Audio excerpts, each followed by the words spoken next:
Hi everyone, it's Coach Fred here, and I'm going over an Algebra 1 system of equations word problem. This involves digit numbers, so we call these digit problems. If you're in Mr. Peterson's class, it's number 7 on his packet. It also, I believe, comes from the Dolciani Algebra 1 book if you're in a different class.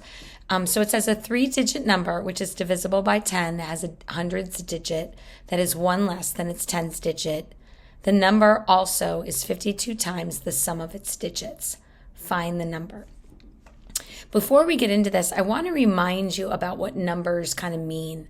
And if I look at, say, the number 562, back in maybe 4th or 5th grade, when you were learning about numbers and what was in a number, you might have had to write this in what we would call standard or expanded form. So expanded form, you would have written this number as 500 plus 60 plus 2. This was referred to as the ones place, the tens place, so there were 6 tens in it, and this is the hundreds place, so there were 5 100s in it. And so this is what you have to think about it. If I broke that down a little bit more, that means there were 5 100s, there were 6 tens, and there were 6 ones.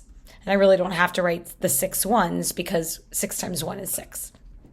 Okay, that's going to help us in this situation. All right, so it says we have a 3-digit number, which is divisible by 10. And it has a hundreds digit that is 1 less than its tens digit. So they're referring to the hundreds digit and the tens digit. So if I think of a 3-digit number, I'm going to call the hundreds digit A and the tens digit B, okay? If that number is also divisible by 10, that means that the last digit would have to end in a 0. So I'm going to put a 0. So I know that there's a number A, there's a number B, and then there's a 0. It could be 510, it could be, although then it says the hundreds digit is 1 less than the tens digit. So that would mean that A has to be equal to B minus 1. They're 1 away from each other. So if A was 6, B would be 7, right? All right. The number also is 52 times the sum of its digits. So that's the value, okay? So we need to understand that it has a value of 100A plus 10B plus 0. So I'm just going to leave that as 110A or 100A plus 10B. That's a value. And a value is 52 times the sum of the digits, just A and B. So that's also a value. But if that's the value of the number, wouldn't the values have to be equal? So that helps me write my second equation. 10A plus 10B equals 52A plus 52B. Now, how do I make this easier? Now, if that was my first equation and that was my second equation and I have it in the form A equals B minus 1, then I can substitute that in there and in there. So let me do that. That would give me, that would have been 100.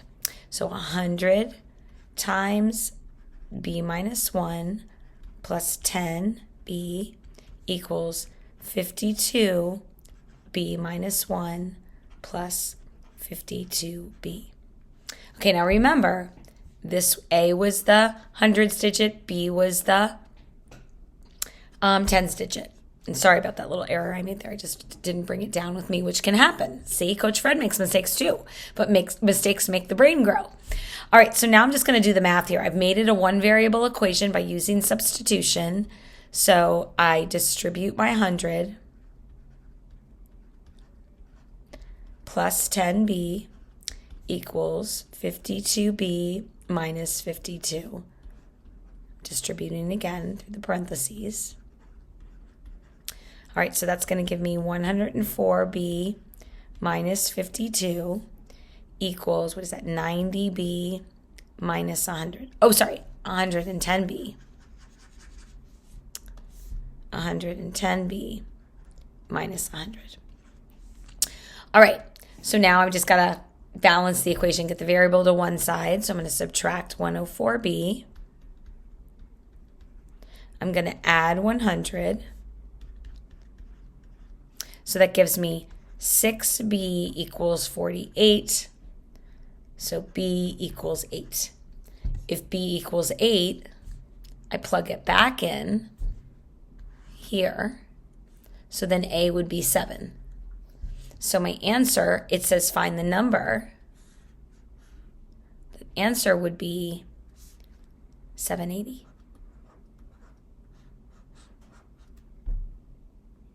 And there you go. Hopefully that was a helpful video. Have a great day.